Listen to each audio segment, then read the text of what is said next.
again from the garden. So it is the week after the 4th of July and a lot has changed in the garden. The plants have really started to put on some growth with this heat. So I thought that this was the perfect time to film a brand new full garden tour for you guys. Now, for those of you that are new to my channel, I grow cut flowers in Zone 5A in Northwest Iowa. I sell them at area farmers markets and one local business. The main part of my garden is roughly 30 by 50 in size. It's technically an urban garden. It is located downtown right next door to my photography studio. I do have a large landscaping area on the outside of this fence, and then I have one 4 by 96 foot bed that currently is growing pumpkins and sunflowers. So I will show you all of that throughout the video. So I'm standing pretty much in the middle of this main fenced-in area. You can see I have a little greenhouse behind me. This is a 6 by 10 greenhouse. It is the Outsunny brand. I have a few panels missing out of it. I've had some trouble keeping the panels in throughout the year that I have had this up. I am starting to replace them with a stronger plastic and sealing them in, but actually it's okay that there's a few panels missing right now because it is almost too hot in there to grow anything as it is. So I think the panels that are missing add a little extra ventilation. So I think for the tour, we'll just kind of make a circle around the entire garden. We'll start right here in front of the greenhouse. So this area in front of the greenhouse is all Rudbeckia. I have about 4 different varieties in here. All of these were started from seed over the winter. In fact, everything in this garden was started from seed aside from my dahlias, which of course were tubers. But I start all of my flowers from seed in 2 different grow spaces, one here at my studio and one at home in the winter, which is a really fun process. But again, this is all Rudbeckia and it should be a perennial in my area. So my plan for the fall is to leave these all in the ground and see if they start coming back in the spring. I am a Zone 5 and I think that that should work. So if that is the case, I would love to take advantage of that. Now, I don't have any blooms on these yet. There is one plant over here that has a bud on it, but it has yet to open. So I'm really excited to start getting blooms from these because Rudbeckia is just such a great summer flower. You'll also notice that these are planted in landscape fabric. I have used landscape fabric in most of the areas in my garden this year just to help suppress the weeds, but also keep the soil a little more moist underneath of the fabric. And so far it is working fantastic. Now I do have a video showing the process how I did my landscape fabric holes. It's super easy. I didn't use a template or anything, so you'll want to make sure to check that out. All right, I think we will go around the greenhouse this way to start. So this side of the greenhouse, which would be facing north, is mostly Snapdragons. You can see I have some really nice blooms on them. I've been harvesting Snapdragons for probably about 2.5 weeks now, and they are coming in strong, which is fantastic. I planted mostly the Costa series and the Potomac series. I had really good luck with both of those last year with both the bloom size and the stem strength. So that is what I planted the most of this year. I do have some that are a rocket mix, but most of them are the Potomac and the Costa series. And then just to the front of the Snapdragons, I have a little patch of Dianthus. Dianthus is something that I have never grown before from seed for cut flowers, so I'm just testing it out this year. So far it has been okay, definitely not as dynamic as my Snapdragons, but they have made some good filler flowers. So I may try them again next year, just pay a little more attention to the varieties and make sure that they have a really long stem length. So then across this pathway next to my photography studio, I have a few things growing in this really long bed. This patch right here is Status. Last year I grew Status and I found that I absolutely loved it. I love the texture of it. I love how it dried. And so I grew a lot of Status this year. You're probably noticing the traffic behind me. That's actually Main Street. So if you see cars going by, that's just the normal traffic we get throughout the day. I am growing a lot of Status this year, both for my fresh cut flower bouquets and for drying. I have multiple varieties and they are just starting to bloom, so I'm excited to use those in bouquets this summer. Now these first stems aren't near as long, but once you keep cutting, they do get longer throughout the season. So then just in front of the Status, I have a patch of Ageratum and a patch of Feverfew. Both of those are new to me this year. The ageratum so far I like. I think it's just really starting to put on some growth, so I really haven't fully experienced it yet, but I do really like it, and I enjoy the little pop of color and texture it adds in the bouquets. The feverfew has been absolutely amazing, and I definitely need to grow more feverfew next year. It has been such a pretty filler in my bouquets so far. Now, feverfew is not a cut and come again, but it is a medium producer, and so I'm really interested to see how long I get feverfew throughout the season. I hope it lasts as long as possible. Okay, let's keep walking this way. So along the back side of the greenhouse, I have 3 different kinds of basil growing. I have cinnamon basil, lemon basil, and I have a dark opal basil. And this will all be used for filler in my bouquets. Now, I have not used any of it yet. You can see it's starting to flower.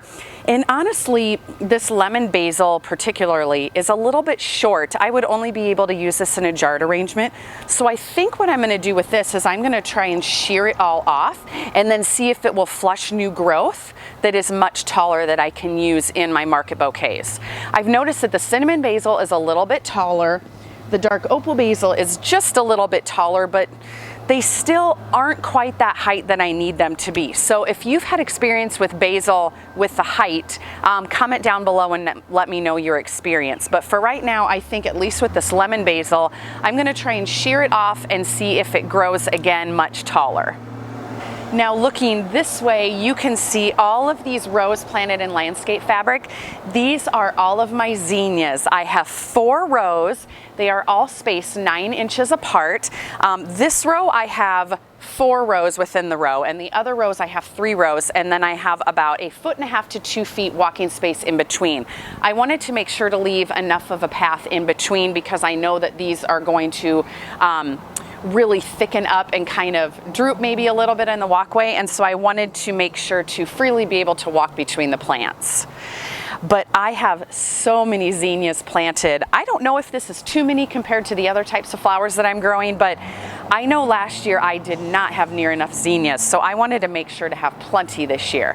Now, most of these varieties are the Bennery's Giant series, but I do have a lot of the Queen Lime zinnias planted as well, and there's about 3 or 4 colors in that. I also have a video with my seed haul of all of the different varieties of seeds that I started this winter, so I will link that at the end of this video in case you're interested in all of the specific varieties that I have grown. But these zinnias are just starting to put on buds, and I can't wait to be able to start using these in bouquets. So here's just another view standing in the middle of my zinnias. You can see they are not very tall yet, and as the blooms have been starting to open when they are too short, I have been pinching them back because I want these zinnias to get about this high. Right now they are not usable in my bouquets, but they are just absolutely covered with buds. So I would say in a couple weeks, I should be using zinnias in my summer bouquets. Now, this mess behind me, you're probably thinking, what the heck is going on? Well, these are obviously sunflowers.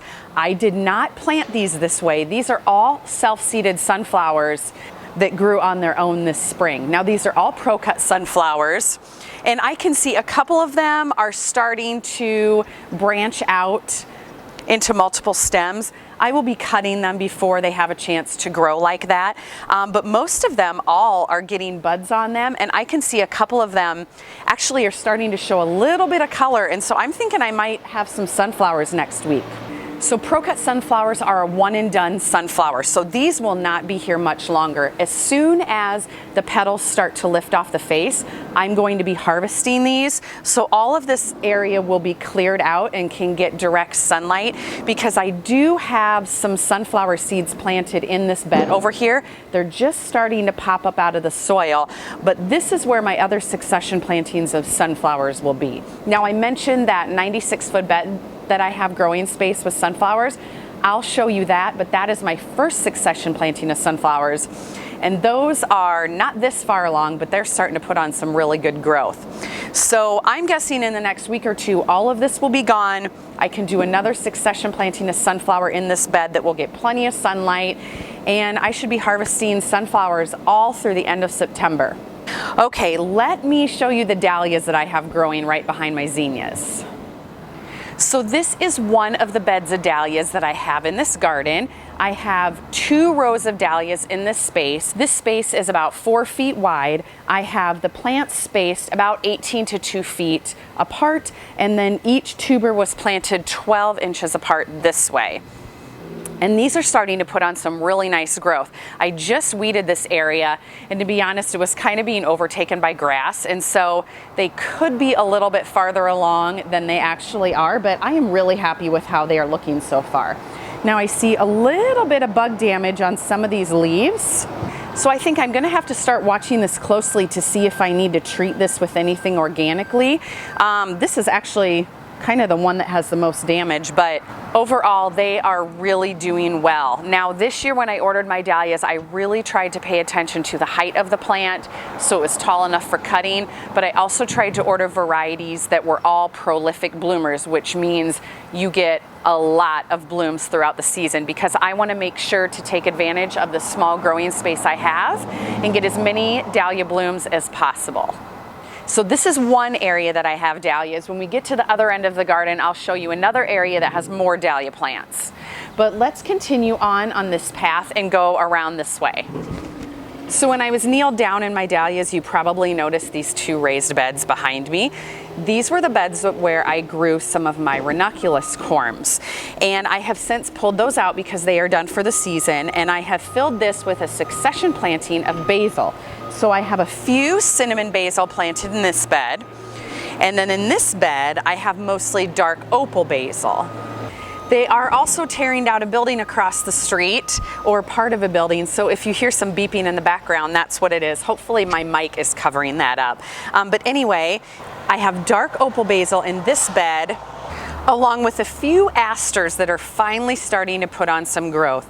Now basil is a good filler to succession plant, so that you have it throughout the season in multiple stages. And so this is my second succession planting of basil, and it is also starting to put on some really nice growth. Let's look at this bed next. So this is another area in the garden that is looking particularly awesome right now. This is all Bupleurum, and I have never grown Bupleurum before. I had a little trouble getting it started inside from seeds, so this is actually my second batch. My first one was a fail, but it is looking amazing. I've actually harvested a few stems from it, but from what I have read, Bupleurum, you want to harvest it when it is all in bloom so that it does not wilt. So this is getting really close. I think probably by the first of next week I'm going to be harvesting all of this for filler, but it is just the coolest looking plant, and it looks really, really great in my market bouquets. So this is one batch of Bupleurum, and then right in front of it I have a second batch started, and I'm thinking about starting a third batch to use towards the end of the season. And then behind me, this area, which honestly, that corner is mostly filled with weeds right now, but I do have some astilbe planted, and you can see a few blooms starting to pop up on those. Astilbe is a perennial in our area. It also grows really well in shade, and this particular area does get shade part of the day, and so I wanted to try growing it and see how it did, and it's doing really good so far. And astilbe adds a wonderful texture into the bouquets. I've harvested some from another area already this season, and I really liked it, so I actually plan on planting some more of it this fall. So looking the other direction in this bed, you can see this is my patch of yarrow. I absolutely love yarrow. I planted some of it last year. I became obsessed with it. So I planted all of these plants last fall, which you can see are really nice and tall. These are the perfect length for my market bouquets, so I am really excited to have this patch of yarrow. And this entire area behind me is all yarrow that I started from seed this year. So it's actually really thickening up more than I thought it would this year, but next year this whole area will be a mass of yarrow that will be nice and tall like all of this. I can't wait. It is such a great addition to my market bouquets, and it lasts forever. You can also see I have a few more volunteer sunflowers over here. I'm letting those grow until they bloom, and then those will be out of there as well. And then on the other side of my path are the rest of my snapdragons. So this is the other bed where I have been harvesting snapdragons. It is almost harvested out at this point. You can see I still have a few really nice blooms right here. These are actually getting harvested this morning for a few orders that I have to fill. But I have harvested so many snapdragons from this area, so I'm hoping now that these are all cut back, which they already are starting to put up new shoots, but I hope this area completely regenerates and I get one more really nice flush from this area. It should, because that's what happened last year. So I really hope that it starts doing that again, because I love these for my bouquets. Now, last year I was able to sell straight snapdragon bouquets at the market. I would sell 7 to 8 large snapdragons for $10, and they were a hit. I have not done that yet this season because I have been using them in all of my mixed bouquets, but if this regenerates and has another whole flush of snapdragons and I start getting summer flowers, I should be able to sell those straight snapdragon bouquets again. So this little corner of the garden is looking particularly lovely right now because my hydrangeas just started blooming. These are incredible hydrangeas. I have white and blush, and they look absolutely beautiful right now. This area gets mostly shade, so they're growing perfectly. And then right in front of them is my bed of Dianthus, which I can see on all of the plants there are multiple buds, and so it won't be long until I have Dianthus blooms. Now, if you're familiar with growing Dianthus, you know that it is pretty hard to start from seed. But I started all of these from seed. This is probably about a fourth of what I started with, but any Dianthus that I can get blooms from throughout the season, I am totally happy with. And then behind me is my raspberry patch, which is also looking really happy right now. So far, it's not coming out into the path too bad, but last year it kind of got out here a little far, and so I may need to kind of corral them in, but so far they're doing pretty good. And they are all completely covered with little raspberries, and so that should be a really good harvest this year too. All right, there's a couple more areas in this fenced-in area that I want to show you guys, and then we're going to go outside the fence and I'll show you my other 2 growing spots. So this is one little section that is right next to where my raspberries are planted. All of these containers are filled with dahlia tubers. I couldn't fit all the dahlia tubers that I ordered in the ground, so I got creative and I put some of them in containers. These are growing really well so far, just as good as the ones in the ground. So I think these are going to produce just fine and give me some extra blooms in the season. One other little patch that I'm also very happy with is this other patch of yarrow. This is right in front of my air conditioner. It's about 3 by 3 foot in size, so it's a hard area to plant.